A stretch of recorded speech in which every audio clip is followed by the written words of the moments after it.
नमस्कार, कैसे हैं आप सभी। उम्मीद है बिल्कुल अच्छे होंगे। लगातार हमारे साथ इस सहयोग पर लगातार चलने के लिए और जो आप लोग के द्वारा दिखाया गया जो मार्ग है उस पर लगातार आपका सपोर्ट करने के लिए बहुत बहुत धन्यवाद। और अभी हम आज बात करने वाले हैं बलिया से देहरी रेलवे लाइन की। और सीधे डिटेल्स पर आता हूँ। आज काफ़ी अपडेट्स भी लेकर आया हूँ आप सभी लोगों के लिए। वो बाद में डिस्कस करते हैं। पहले रेलवे लाइन पर बात करते हैं। अब ये रेलवे लाइन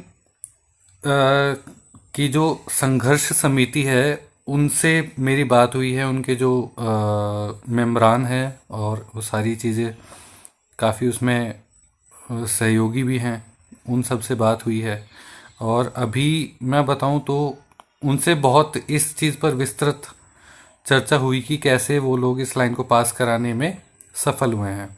98 किलोमीटर की रेलवे लाइन है, जिससे कि 98 किलोमीटर में दो बड़े पुल बनेंगे। और एक तो बलिया के पास में गंगा जी पर ही बनेगा, एक बीच में डुबराव के पास में बनेगा। 98 किलोमीटर की इस रेलवे लाइन में रेल मंत्री ने डिटेल एनालिसिस के ऑर्डर दे दिए हैं, विस्तृत जांच के ऑर्डर दे दिए हैं।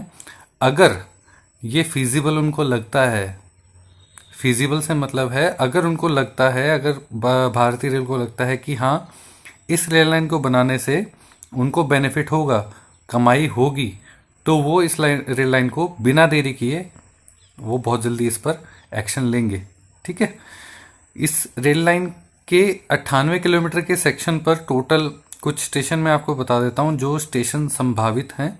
और उन स्टेशंस का जैसा कि मुझे रेलवे स्टाफ से भी पता लगा है कि ये स्टेशन इन पर बन सकते हैं। फिलहाल विस्तृत जांच में जो रिपोर्ट सामने निकल कर आई है, जो लोगों की डिमांड है और जो विस्तृत जांच में जो रिपोर्ट सामने निकल कर आई है, मैं उस हिसाब से आपको बता रहा हूँ। सबसे पहला डेहरी जंक्शन है ही, वो आपको पता ही है। फिर डेहरी से अगर हम ये लाइन थोड़ा राइट हैंड पे मुड़ जाती है और वहाँ से डालमिया नगर, नसरीगंज, काराकाट सॉरी, मैं अगर जगह का नाम अगर मैं गलत बोलता हूँ तो उस चीज़ के लिए मैं माफ़ी चाहूँगा। विक्रमगंज, दावत, केसत, डुमराव, सिमरी और बलिया। ठीक है। तो इस रेल लाइन पर एक संघर्ष समिति भी है, बलिया डेहरी रेलपथ निर्माण संघर्ष समिति, जो इस रेल लाइन पर 2005 से काम कर रही है। 2005 का एक उनका लिखा हुआ लेटर जो लालू प्रसाद यादव जी को उन्होंने दिया था, उस टाइम का लेटर भी मेरे पास उन्होंने भेजा था। और जब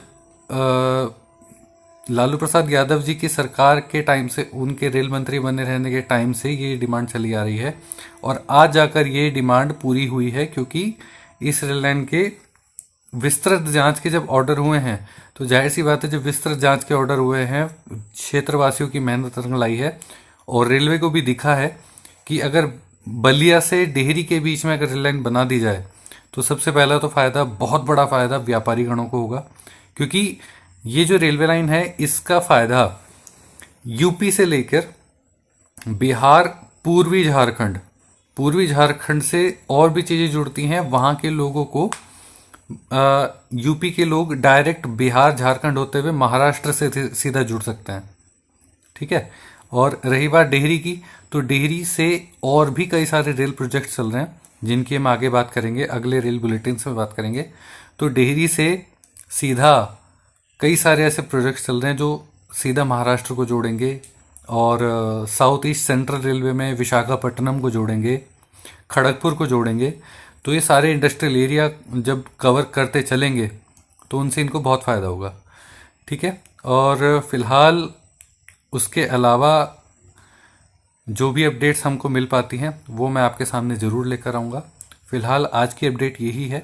अब बात करते हैं जो मैं आज अपडेट लाया हूँ उसकी। बिल्कुल अभी मुश्किल से 15 से 20 मिनट हुए होंगे। मैं आज था देवप्रयाग में, आप जानते होंगे, बहुत से लोगों ने देखा होगा, देवप्रयाग में वो एक संगम आता है, गंगा जी का संगम आता है, काफ़ी लोगों ने इंटरनेट पर उसकी फ़ोटोज़ भी देखी होंगी।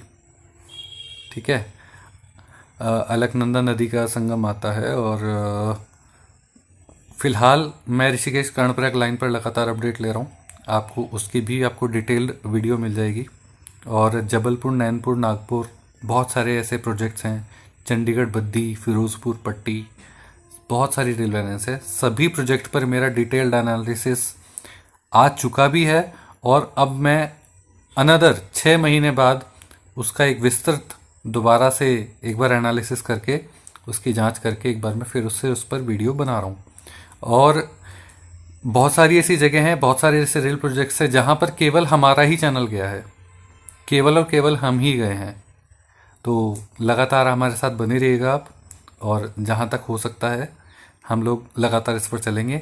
आप लगातार सपोर्ट करते रहिए, आपके सपोर्ट के लिए बहुत बहुत धन्यवाद रहेगा। और इसी तरह आज के लिए इजाज़त चाहता हूँ, मिलते हैं अगले लाइव सेशन, अगले वीडियो में। तब तक के लिए बहुत बहुत धन्यवाद, गुड बाय। सभी ध्यान रखिएगा अपना।